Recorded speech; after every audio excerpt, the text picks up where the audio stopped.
neraca atau suatu daftar yang memuat tentang perkiraan saldo perkiraan besar dari kumpulan dari saldo yang terdapat dalam buku besar gitu. Kenapa disebut neraca saldo? Karena memang yang diambil neraca saldonya saja dari setiap perkiraan buku besar.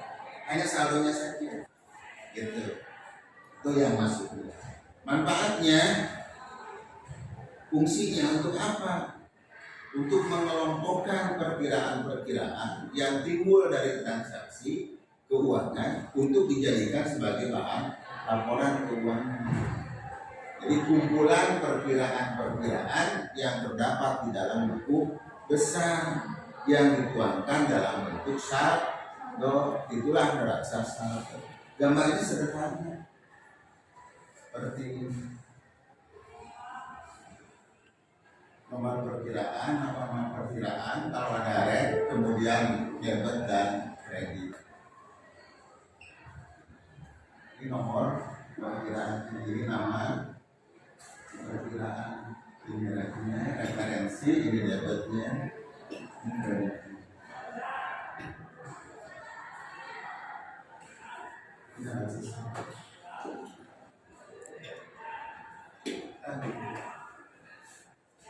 Jadi nomor perkiraan itu nomor yang terdapat dalam buku besar. Gitu. Ini mau difungsikan atau tidak karena prinsipnya sama. Jadi nama perkiraannya buku besar itu kan ada cash ya, kemudian ada perlengkapan, ada peralatan, gitu. Banyak hal ya.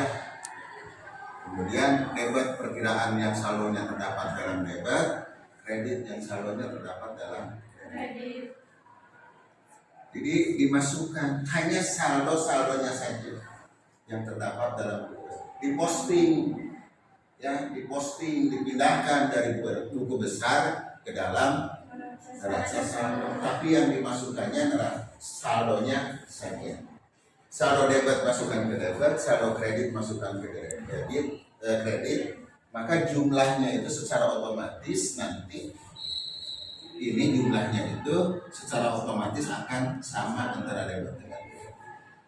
Nah, itu secara otomatis kita hanya memasukkan saja perkiraan debit masuk ke debit, perkiraan kredit masuk ke kredit, tapi ketika dijumlah secara otomatis itu sama. Kalau debitnya 100.000, maka kreditnya secara otomatis akan 100.000. Kalau nanti ada perbedaan antara debit dan kredit, sederhana, maka lihat pasti ada yang salah. Di mana yang salahnya bukan di buku besarnya, tetapi di neraca, bukan di neraca saldonya, tapi yang salahnya di buku besar. Salah di buku besar. Gitu. Jadi ini untuk kontrol, untuk pengawasan. Jurnal masuk buku besar, jurnalnya baik, benar, maka buku besarnya benar. Jurnalnya salah, buku besarnya salah. Neraca saldonya benar, jika jurnalnya benar, masuk buku besar benar, maka neraca saldonya benar. Tapi misalnya buku besarnya salah, masuk neraca saldonya tidak salah. Jadi saling mengontrol. Jadi enak sih sebetulnya. Sudah dikontrol sendiri, nggak usah diperiksa dulu. Karena ini saja sudah menjadi pemeriksaan. Itu sekalian tentang neraca saldo. Kumpulan dari saldo-saldo yang terdapat di dalam buku besar. Kumpulan saldo-saldo yang terdapat di dalam. Jika saldo terdapat dalam buku besar debit, masuk ke dalam neraca saldo setelah debit. Jika saldo terdapat dalam buku besar kredit, maka masuk ke dalam buku besar kredit. Hanya dan itu sudah bisa dikerjakan secara neraca ini bagian dari laporan keuangan. Ujung-ujungnya nanti ini akan masuk kepada laporan keuangan. Laporan keuangan ini memiliki 3 unsur. 1 adalah neraca, 2 laporan laba rugi, 3 laporan perubahan. Maka inilah disebut dengan